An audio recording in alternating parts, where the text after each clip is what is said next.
Dear people of God, let us pray with deep thirst for the Holy Spirit, the eternal helper, our counselor, to come and fill us and enlighten us with the fruits and the gifts of the Holy Spirit.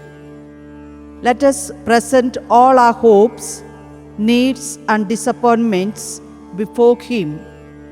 Those who are hurting, the sick, homeless, those who are facing obstacles in families, workplaces, those who are facing various kinds of problems in their day-to-day life. Let us present all these needs before the Holy Spirit. This is time of grace that the Holy Spirit's gifts, blessings and graces pour out on us. Pray with deep faith that the Holy Spirit will work great miracles in you and in all of us. This is the moment of blessing. Let us pray with faith.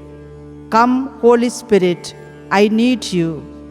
Let us repeat it 100 times.